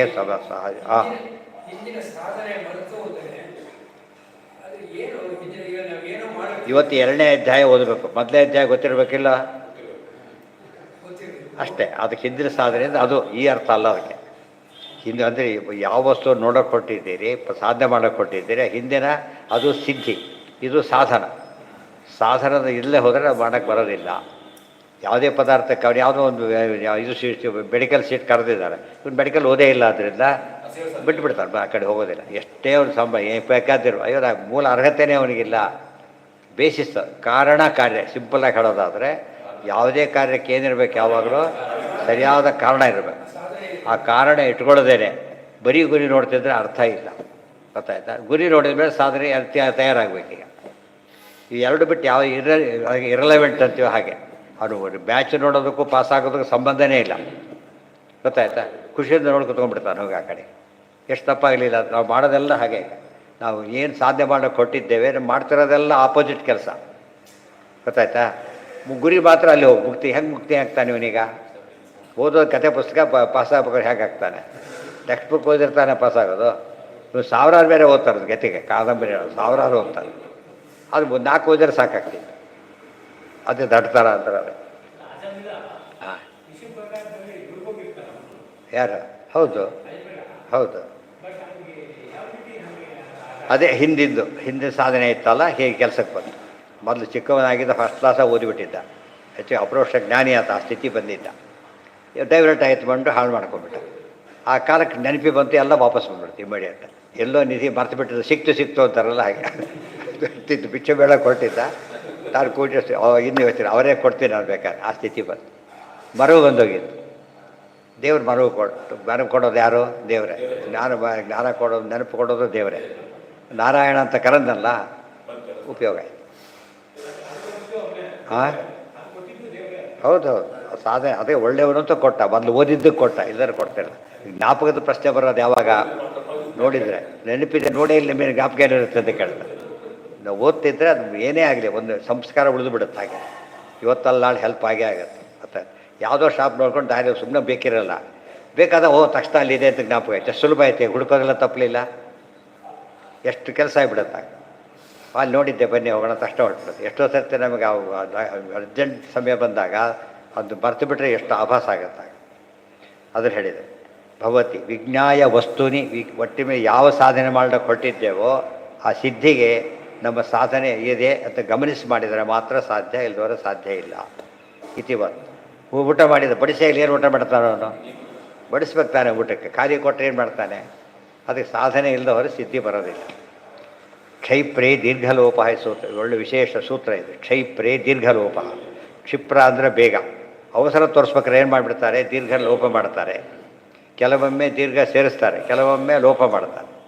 ಬಾರೋ ಅಂತ ಕರೆದಾಗ ಬೇರೆ, ಬಾ ಅಂತ ಕರೆಯೋದು ಬೇರೆ, ಬಾರೋ ಅಂತ ಕರೆಯೋದು ಬೇರೆ. ಅದು ಸ್ವರದ ವ್ಯತ್ಯಾಸ ಮಾಡಿದಾಗ ಏನಾಗುತ್ತೆ ಅದಕ್ಕೆ ಇದು ಗೊತ್ತ ಓ ಅಂತ ಕೂಗಿದಾಗ ಕೂಗೋ ಸ್ಟೈಲ್ನಲ್ಲೇ ಏನೇನು ಗೊತ್ತಾಗುತ್ತೆ, ಆಪತ್ತಿದೆ ಗೊತ್ತಾಗ್ಬಿಡುತ್ತೆ. ಸುಮ್ಮನೆ ಕೂಗೋದು ಬೇರೆ, ಆಪತ್ತು ಬಂದಾಗ ಕೂಗೋದು ಬೇರೆ.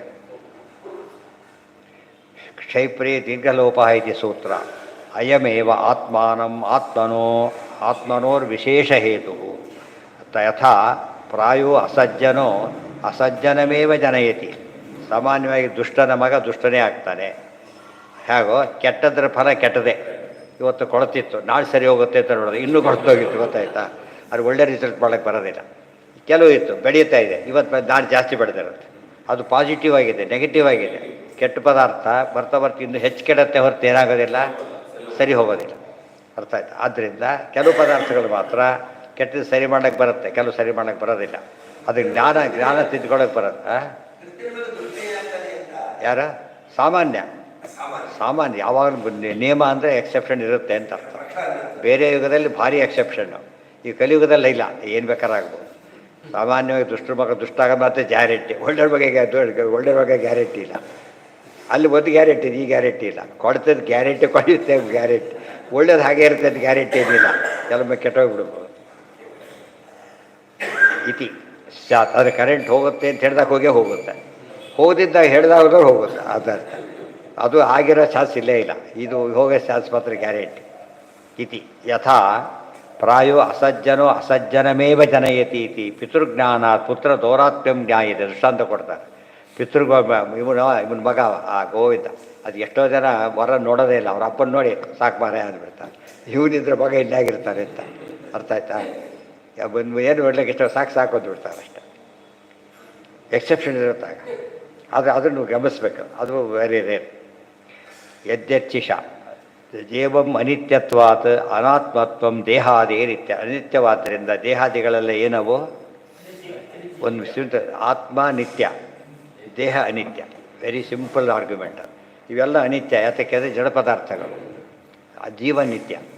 ಆದ್ದರಿಂದನೇ ಇವತ್ತು ನೆನಪುಗಳು ಸಣ್ಣವರಿಂದ ಈಗಲವರೆಗೂ ನಮ್ಮಲ್ಲಿ ವ್ಯತ್ಯಾಸ ಆಗಿಲ್ಲ. ನಾನು ಒಂಬತ್ತು ಹಾಗೆ ಉಳ್ಕೊಂಡು ಬಂದಿದ್ದೆ. ದೇಹ ಬದಲಾಗ್ತಿದೆ, ಜಡ ಆದ್ದರಿಂದ ದೇಹ ಬದಲಾಯಿತು. ಜೀವ ಚೇತನ ಅಂದರೆ ಬದಲಾಗಲಿಲ್ಲ. ಅವತ್ತಿನ ಇವತ್ತು ಜ್ಞಾಪಕ ಇದೆ. ಯಾಕೆಂದರೆ ಚೇತನಗ ಶಕ್ತಿ ಇದೆ, ಜಡಕ್ಕಿಲ್ಲ. ನಾವೆಲ್ಲ ಇಷ್ಟು ಕಷ್ಟಪಡ್ತಿರೋದು ಜಡಕ್ಕೋಸ್ಕರ ಕಷ್ಟಪಡ್ತಾರೆ. ಆಸ್ತಿ ಎಲ್ಲ ಜಡ ಪದಾರ್ಥ, ಜ್ಞಾನ ಎಲ್ಲ ಚೇತನ ಪದಾರ್ಥ. ನಮ್ಮ ಹಿಂದೆ ಬರೋದು ಜಡ ಪದಾರ್ಥ ಬರೋದಿಲ್ಲ, ಯಾಕಂದ್ರೆ ಅದು ಹಾಳಾಗಿ ಹೋಗ್ಬಿಡುತ್ತೆ. ಅದು ನಮ್ಮ ಹಿಂದೆ ಬರೋದಿಲ್ಲಲ್ಲ, ಹಾಗೇ ಇದ್ದರೂ ಹೋಗುತ್ತೆ ಕೊನೆಗೆ. ಅದು ನಾಶ ನಿಶ್ಚಿತ. ಯಾರು ತೊಗೊಂಡ್ರು ಅವರು ಅಲ್ಲೂ ನಾಶ ಆಗುತ್ತೆ. ಈ ಕತ್ಕೊಂಡು ಹೋದಾಗ ಏನು ಗಿಟ್ಟೋದಿಲ್ಲ, ಅದು ಇತ್ತರೆ ಅದು ನಾಶ ಆಗುತ್ತೆ.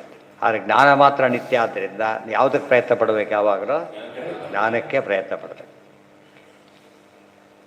ಯಥಾರ್ಚಿಷಾಂ ಶ್ರೋತಸಾಂಚ ಫಲಾನಾಂ ವಾ ವನಸ್ಪತೇಃ ತಥೈವ ಸರ್ವಭೂತಾನಾಂ ವಯೋ ಅವಸ್ಥಾ ಚ ತತ್ಕೃತ.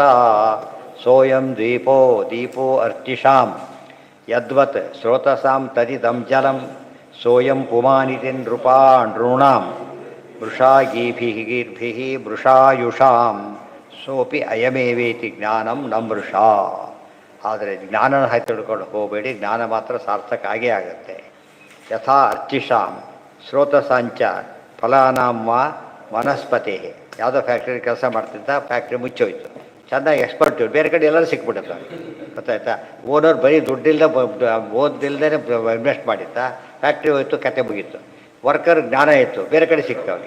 ಯಾಕೆ? ಜ್ಞಾನದಿಂದ ಬಂತು, ಇದರಿಂದ ಸಿಗಲಿಲ್ಲ. ಯಥಾರ್ಚಿಷಾಂ ಶ್ರೋತಸಾಂ. ಅರ್ಚಿಷ ಅಂದರೆ ಕಿಡಿಗಳು, ಜ್ವಾಲೆಗಳು. ಶ್ರೋತಸ್ ಅಂದರೆ ಹರಿಯೋದು, ನೀರು. ಫಲಾನಾಂ ವನಸ್ಪತಿ. ವನಸ್ಪತಿಯ ಫಲ. ಗಿಡ ಹಾಗೆ ಇರುತ್ತೆ, ಹಣ್ಣು ಬರುತ್ತೆ ಹೋಗುತ್ತೆ. ಗಿಡ ಹಾಗೆ ಇದ್ದರೂ ಹಣ್ಣು ಬರುತ್ತೆ ಹೋಗುತ್ತೆ. ಹಾಗೆ ಆ ರೀತಿಯಲ್ಲಿ ವ್ಯತ್ಯಾಸ ಇದೆ. 3 ದೃಷ್ಟಾಂತ ಕೊಟ್ಟರು. ಜ್ವಾಲೆಯ ದೃಷ್ಟಾಂತ, ಪ್ರವಾಹದ ದೃಷ್ಟಾಂತ, ಹಣ್ಣು ಮರದ ದೃಷ್ಟಾಂತ. ತಯೈವ ಸರ್ವಭೂತಾನಾಂ ಯಥಾ ವಯೋವಸ್ಥಾ ಚ ತತ್ಕೃತ. ವಯೋವಸ್ಥಾ ಅಂತಿದೆ. ಯಾವ ವಸ್ತುವಿಗೂ ಕೂಡ ವಯಸ್ಸಾಗದೇ ಇರಲಿಕ್ಕೆ ಸಾಧ್ಯ ಇಲ್ಲ. ಇವತ್ತು ಓಲ್ಡ್ ಮೆಷಿನ್ ಅಂತ ಹೇಳ್ತಾರೆ, ಓಲ್ಡ್ ಬಿಲ್ಡಿಂಗ್ ಅಂತ ಹೇಳ್ತಾರೆ. ಓಲ್ಡ್ ಅಂತ ಹೇಳ್ತಾರೆ, ಅರ್ಥ ಏನಾದ್ರು ಈಗ? ಬಟ್ ಓಲ್ಡ್ ಪ್ರೊಫೆಸರ್ ಭಾಳ ಜ್ಞಾನ ಜಾಸ್ತಿ ಆಗಿರುತ್ತೆ, ಅದು ಇದಾಗೋದಿಲ್ಲ. ದೇಹಕ್ಕೆ ಓಲ್ಡ್ ಆಗಿದ್ರೆ ಜ್ಞಾನ ಭಾರಿ ಸೀನಿಯರ್ ಕೇಳ್ತಾರೆ. ಎಕ್ಸ್ಪರ್ಟ್ ಕಮಿಟಿಗೆ ಹಾಕ್ಬೇಕಾದ್ರೆ ಯಾರನ್ನ ಹಾಕ್ತಾರೆ? ಸಾಮಾನ್ಯ ಜ್ಞಾನ ಪ್ಲಸ್ ಎಕ್ಸ್ಪೀರಿಯನ್ಸ್ 2 ಸೇರಿರುತ್ತೆ ಅವರಲ್ಲಿ. ಅದೇ ರೀತಿಯಲ್ಲಿ ಅದು ಬರೀ ಉಪಯೋಗ ಇಲ್ಲ, ಬರೀ ವಯಸ್ಸು ಉಪಯೋಗ ಇಲ್ಲ. ವಯಸ್ಸಿನ ತಕ್ಕಂತೆ ಜ್ಞಾನ ವೃದ್ಧಿ ಆದರೆ ಬಹಳ ಮಹತ್ವ ಇದೆ. ವಯೋ ಅವಸ್ಥಾ ಚ ತತ್ಕೃತ ಸೋಪಿ ದೀಪೋ ಅರ್ಚಿಷಾಂ ಯದ್ವತ್ ಸ್ರೋತಸಾಂ ತದಿದಂ ಜಲಂ. ಸೋಯಂ ದೀಪ ಅರ್ಚಿಷಾಂ, ಯಾವುದು ದೀಪ, ಜ್ವಾಲೆಗೆ ಯಾವ ದೀಪ, ಯದ್ವತ್ ಸ್ರೋತಸಾಂ ತದಿದ, ಯಾವ ನದಿಯ ನೀರು. ಅದಕ್ಕೆ ಕೆಲವೆಲ್ಲ ಮಳೆ ಬಂದಾಗ ಹರಿಯುತ್ತೆ, ಆಮೇಲೆ ಇರೋದಿಲ್ಲ. ಅದು ಭಾರಿ ಟೆಂಪರರಿ ಇದೆ. ಸ್ವಲ್ಪ ನದಿಗಳು ಹರಿಯುತ್ತೆ, ಆಮೇಲೆ ನಿಂತು ಹೋಗುತ್ತೆ. ಈ ಜೀವ ನದಿಗಳು ಯಾವಾಗಲೂ ಇರುತ್ತೆ. ತದಿದಂ ಜಲಂ ಸೋಯಂ ಪುಮಾನಿತಿ ನೃಣಾಂ ಮೃಷಾಗೀರ್ಭಿರ್ ಮೃಷಾಯುಷಾಂ. ಆದ್ದರಿಂದ ವ್ಯಕ್ತಿ ನಿತ್ಯ ಹೊರತು ದೇಹ ನಿತ್ಯ ಅಲ್ಲ. ಇವರು ತಾನೇ ದೇಹ ಅಂತ ತಿಳ್ಕೊಂಡ್ರೂ ತಪ್ಪು. ಗೊತ್ತಾಯ್ತಾ? ದೇಹ ದೊಡ್ಡದು ತಾನು ಕಡಿಮೆ ಅಂತ ತಿಳ್ಕೊಂಡ್ರೂ ತಪ್ಪು. ಬೇಸಿಕಲಿ ತಾನು ಬೇರೆ ದೇಹ ಬೇರೆ ಅಂತ ಗೊತ್ತಿರಬೇಕು. ಚೇತನ, ವ್ಯಕ್ತಿ ಅಂದರೆ ಚೇತನ. ಸೋಯಂ ಅಯಮೇವೇತಿ. ಎಷ್ಟೋ ಸತ್ಯ ವ್ಯಕ್ತಿ ಇರ್ತಾರೆ ನೋಡಿ, ಅವರಂತ ಅವ್ರ ಬಾಡಿ ಇರುತ್ತಾರೆ, ಅವರಲ್ಲ, ಅವ್ರ ಬಾಡಿ ಅಷ್ಟೇ ಇದೆ. ಬದುಕಿದಾಗ ಅವ್ರು ಹೋದವ್ರ ಬಾಡಿ ಅಂದರೆ ಅರ್ಥ ಏನು? ಅವರಿಲ್ಲ ಅಂತ, ಅವ್ರೊಳಗಿಲ್ಲ. ಈಗ ತಥೈವ ಸರ್ವಭೂತಾನಾಂ ವಚೋ ವಯೋವಸ್ಥಾ ಆಯ್ತಲ್ಲ. ಸೋಯಂ ಪುಮಾನಿತಿ ನೃಣಾಂ ಮೃಷಾಗೀಭಿ ಮೃಷಾಯುಷಾಂ. ಮೃಷಾಗಿಗಳು ಅಂದರೆ ಕೆಲಸಕ್ಕೆ ಬಾರದಂತ ತಿಳ್ಕೊತಾನೆ. ಮೃಷಾಯುಷಾಂ ಆಯುಷ್ಯ ಕಳ್ಕೊತಾನೆ, ವ್ಯರ್ಥ ಆಯುಷ್ಯ. ಫಲವಿದು ಬಾಳೋದಕ್ಕೆ ಏನು ಫಲವಿದು ಬಾಳೋದಕ್ಕೆ ಇಲ್ಲೇ ಇಲ್ಲ.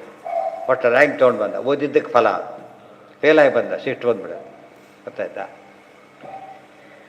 ಸೋಯಮೇವೇತಿ ಜ್ಞಾನಂ ನ ಮೃಷ. ಆದ್ದರಿಂದ ಅಯಮೇವ, ಇಲ್ಲಿ ಆ ವ್ಯಕ್ತಿನೇ ಇವತ್ತು. ಯಾವ ಚಿಕ್ಕವನಿದ್ದಾಗ ಯಾರು ನೋಡಿ, ಇವತ್ತು ಅವನೇ ಇದ್ದ ನೋಡಿ, ವ್ಯಕ್ತಿ ಅವನೇ. ದೇಹ ಸಾಕಷ್ಟು ದೇಹನೂ ಹಾಗೆ ಇದ್ದಿದ್ರೆ ಗುರು ಸಿಕ್ಬಿಡ್ತಿತ್ತು. ದೇಹ ಬೇರೆ ಆಗಿದ್ದು ಗುರು ಸಿಗ್ತಾ ಇಲ್ಲ. ಅದು ತುಂಬ ದಿವಸ ನಮಗೆ every fraction of A second ಕೂಡ ದೇಹ ಏನಾಗ್ತಿರುತ್ತೆ, ಚೇಂಜಸ್ ಆಗ್ತಾನೇ ಇರುತ್ತೆ. ಬಟ್ ನೋಟಿಸಬಲ್ ಆಗೋದು. ನಾವು ದಿವಸ ನೋಡೋರು ವ್ಯತ್ಯಾಸ ಕಾಣಿಸಲ್ಲ ನಮಗೆ. ಒಂದು 20 ಬಿಟ್ಟು ವ್ಯತ್ಯಾಸ ಗೊತ್ತಿರೋ ವ್ಯತ್ಯಾಸ. ದಿವಸ ನೋಡಿ ಅಡ್ಜಸ್ಟ್ ಆಗ್ತಾ ಇರುತ್ತೆ. ಅದೇ ರೀತಿಯೇ ನಮ್ಮ ದೇಹ ನಮಗೂ ಕೂಡ ಗೊತ್ತಾಗೋದು ಪ್ರಸಂಗ ಬಂದಾಗ. ಇಲ್ಲದವ್ರಿಗೆ ಗೊತ್ತಾಗಲ್ಲ. ಬಟ್ ಜ್ಞಾನಿಗಳಿಗೇನು ಗೊತ್ತಾಗತ್ತೆ, ಅವ್ರು ಟೈಮ್ ಆಯ್ತು ಅಂದರೆ ದೇಹದ ಶಕ್ತಿ ಆಗ್ತದೆ, ಅಷ್ಟೊಳಗೆ ಮುಗಿಸ್ಬಿಡಿ ಅಂತ ಅರ್ಥ. ಈ ಚಾರ್ಜ್ ಡೌನ್ ಆಗ್ತಿದೆ, ಬೇಗ ಮುಗಿಸ್ಕೊಳ್ಳಿ ಅಂತಾರಲ್ಲ, ಹಾಗೆ ಆ ಎಚ್ಚರ ಬರುತ್ತೋ, ಇವ್ರಿಗೆ ಬರೋದಿಲ್ಲ ಆ ಎಚ್ಚರ. ನೃಣಾಂ ಮೃಷಾಗೀರ್ಭಿರ್ ನಚಾಯಮಿತಿ ತು ಜ್ಞಾನಂ ನ ಮೃಷಾಯಂ ಸ ಏವತು.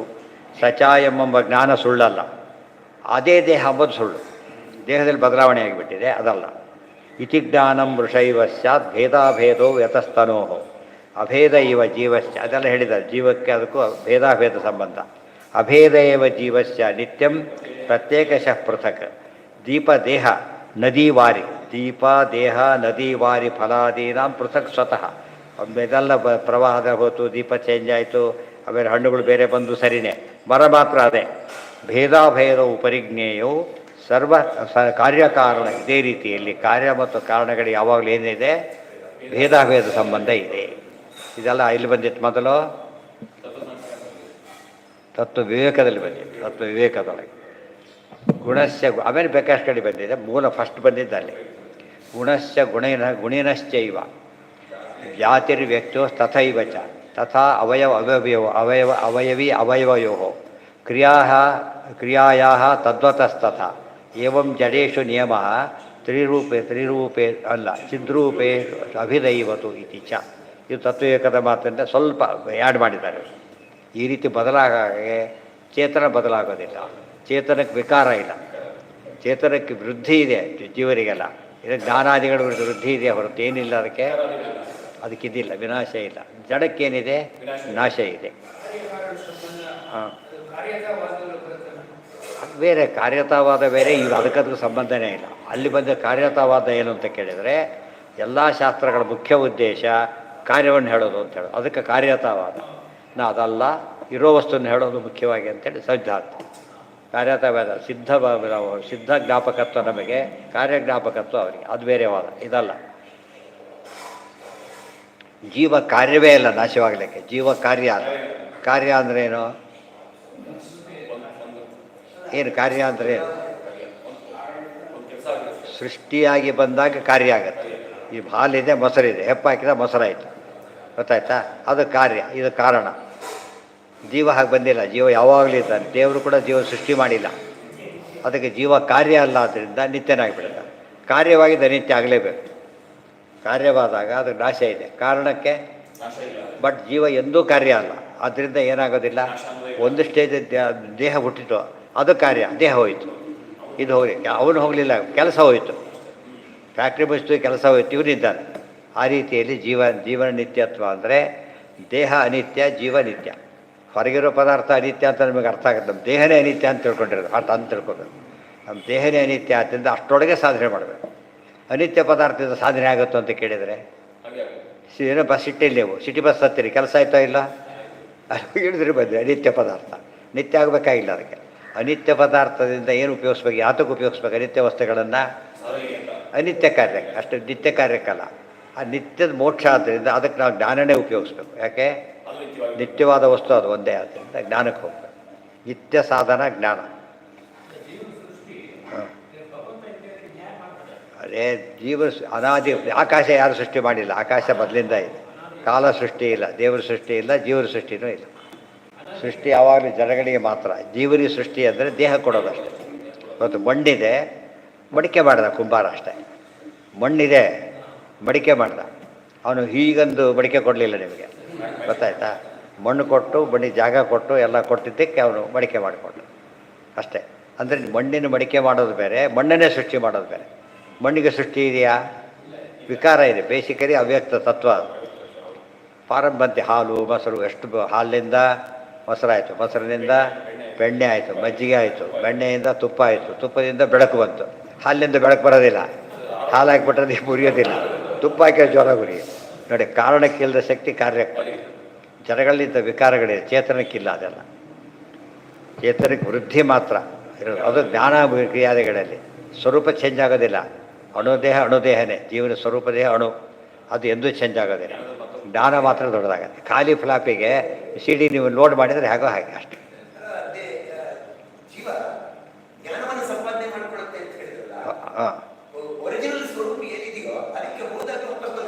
ಬರೋದಿಲ್ಲ. ಅದೇ ಜ್ಞಾನದ ವಿಶೇಷ. ಬೇರೆ ಎಲ್ಲ ಬರುತ್ತೆ, ಜ್ಞಾನ ಮಾತ್ರ ಆಗಲ್ಲ.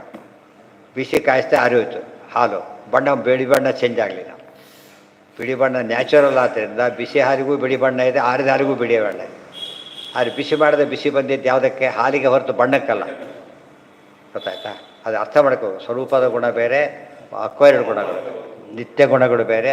ಸ್ವರೂಪ ಸ್ವಾಭಾವಿಕ ಗುಣಗಳೆಲ್ಲ ನಿತ್ಯ ಗುಣಗಳು, ಅದಕ್ಕೂ ಅಭೇದ.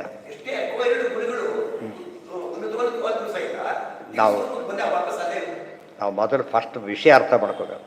ವಸ್ತುವಿನ ಗುಣ ಅದನ್ನು ಅರ್ಥ ಮಾಡಿಕೊಂಡ್ರೆ ಮುಂದೆ ಅರ್ಥ ಮಾಡ್ಕೋಬೇಕು. ಹಾಲು ಹಾಲಿನ ಗುಣ, ಒಳಗಿರೋ ಗುಣ ಮಾಧುರ್ಯ, ಹೊರಗಿರೋ ಗುಣ ಬಿಳಿಯಾಗಿರ್ಬೇಕು. ಎರಡು ನ್ಯಾಚುರಲ್, ಅದು ಚೇಂಜ್ ಆಗೋದಿಲ್ಲ. ಪಾಯಸೋದ್ರಿಂದ ಹಾಲು ಬಿಸಿ ಆಯಿತು, ಮತ್ತು ಆರಿ ಹೋಯಿತು. ಯಾಕೆ? ಬಂತು ಹೋಯ್ತು ಅಷ್ಟೇ. ಬಿಳಿ ಬಣ್ಣ ಬಂದಿದ್ದಲ್ಲ. ಎಲ್ಲಿದ್ದದು? ಹಾವಿಗೆ ನ್ಯಾಚುರಲ್ ಆಗಿದೆ. ಅದರಿಂದ ಏನಾಗೋದಿಲ್ಲ, ಅದು ಹೋಗೋದಿಲ್ಲ. ಅದು ಹೋಲಿದ್ರೆ ಹಾಲೇ ಹೋಯ್ತು ಅಂತ ಅರ್ಥ. ಬರೀ ಹುಲಿ ಹೋಗಲಿಲ್ಲ, ಹಾಲೇ ಹೋಯ್ತು ಹೊರತು ವ್ಯಕ್ತಿ ಹೋಗಿ. ಹಾಂ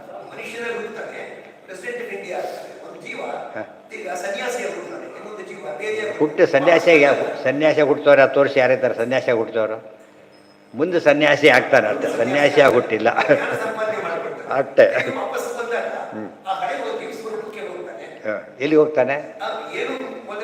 ಇಲ್ಲ, ಹೋಗೋದಿಲ್ಲ, ತಪ್ಪದು. ಅದೇ ರಾಂಗ್ ಕಾನ್ಸೆಪ್ಟ್. ತೊಗೊಂಡು ಮುಂದೆ ಹೋಗ್ಬೇಕು. Second year first year ಮರ್ಸ್ಬಿಟ್ಟಿರ್ತಾನೆ.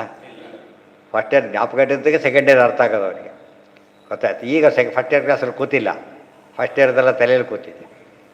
ಇದನ್ನು ಈ ರೀತಿ ಬರದೇ ಹೋಯ್ತು ಓದಾಗ್ತಾನೆ ಇರಲಿಲ್ಲ. ಜನ್ಮಕ್ಕೂ ಜೀವ ಹಾಗಾಗ್ತಾರೆ. ಸೇಮ್ ಪರ್ಸನ್ ಸೆಕೆಂಡ್ ಇಯರ್ ಒಬ್ಬನು, ಸೆಕೆಂಡ್ ಇಯರ್ ಥರ್ಡ್ ಇಯರ್ ಒಬ್ಬನು ಹೋದ್ರೆ ಉಪಯೋಗ ಇಲ್ಲ. 3 ಜನ ಇದ್ದಾರೆ, ಒಟ್ಟಿಗೆ ಸೇರಿಸ್ಬಿಟ್ಟ. ಫಸ್ಟ್ ಇಯರ್ ಥರ್ಡ್ ಇಯರ್ ಒಂದು ಬೇರೆ ಸೇರಿಬಿಟ್ಟು ಕೋರ್ಸ್ ಮುಗಿಯುತ್ತಾ? ಈ 3 ಜನರು ಕೆಟ್ಟೋಗ್ತಾರೆ ಅಷ್ಟೇ, ಯಾರಿಗೂ ಉಪಯೋಗ ಇಲ್ಲ. ಸೇಮ್ ಪರ್ಸನ್ ಆಗಬೇಕು. ಜೀವ ಸೇಮ್, ಜೀವ ಸೇಮ್, ಡ್ರೆಸ್ ಚೇಂಜ್. ಆ ಥರ ಇಬ್ಬರು ದಿವಸ ಒಂದೇ ಡ್ರೆಸ್ಸಲ್ಲಿ ಆಫೀಸ್ಗೆ ಹೋಗಲ್ವಲ್ಲ, ಡ್ರೆಸ್ ಚೇಂಜ್ ಮಾಡಿ ನೀವು ಚೇಂಜ್ ಆದರೆ ಇಲ್ಲ. ಯಾರು ಡ್ರೆಸ್ ಚೇಂಜ್ ಅಷ್ಟೇ, ಗುರುತು ಬದಲಾಗಿದ್ರೆ ಏನು ಪೂರ್ತಿ ಬುಕ್ಕ ಪ್ಲಾಸ್ಟಿಕ್ ಸರ್ಜರಿ ಮಾಡ್ಕೊಂಡ್ರೆ ಬೇರೆ ವ್ಯಕ್ತಿ ಅವರೇ. ಸೊ ಅದೇ ಭಗವದ್ಗೀತೆ ಪುಸ್ತಕ ಕೊಟ್ಟಿದ್ದಾರೆ, ವಾಸಾಂಶಿ ಜೀರ್ಣಾನಿ ಯಥಾವಿಹಾರಿ. ಡ್ರೆಸ್ ಚೇಂಜ್ ಮಾಡಿದಾಗ ಹೊರತು ಜೀವ ಸಾಯೋದು ಹುಟ್ಟೋದು ಅಂದರೆ ಸ್ವರೂಪತಃ ಹುಟ್ಟಿಲ್ಲ. ಅದು ಬೇಸಿಕ್ ಪ್ರಿನ್ಸಿಪಲ್. ಅದನ್ನು ಮರೆತು ಬಿಟ್ಟಿದ್ದು ಏನು ಅರ್ಥನೇ ಆಗೋದಿಲ್ಲ. ಗೊತ್ತಾಯ್ತಾ? ಅಲ್ಲಿಗಿರಲಿ. ನಾಳೆ ದಿವಸ ಮುಂದಿನ ಭಾಗ ನಾಡಿದ್ದರಿಂದ ದಾತ್ಯ ಆದ್ದರಿಂದ ನಾಳಿಂದ ವ್ರತ ಎರಡು ಡಬಲ್ ಪ್ರಾಬ್ಲಮ್. ಯಾತ್ರ ವ್ಯವಸ್ಥೆಯಲ್ಲಿ ಉಳಿದ ದಿವಸ ಆದರೆ ಊಟ ಇರ್ತದೆ, ಊಟನೂ ಇಲ್ಲ, ಉಪವಾಸ ಕಂಟಿನ್ಯೂ ಅಂತ.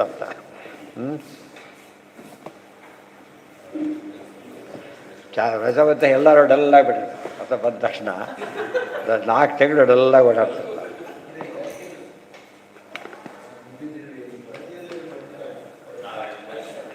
ಎಷ್ಟೋ ಜನ ಫೋನ್ ಮಾಡಿಬಿಡ್ತಾರಪ್ಪ, ಸದ್ಯ ವ್ರತ ಮುಗೀತು ಅಂತ ಫೋನ್ ಮಾಡ್ತಾರಪ್ಪ, ಸದ್ಯ ವ್ರತ ಮುಗಿದ್ಬಿಡ್ತು, ಈಗ ಸೇಫ್ ಅಂತ.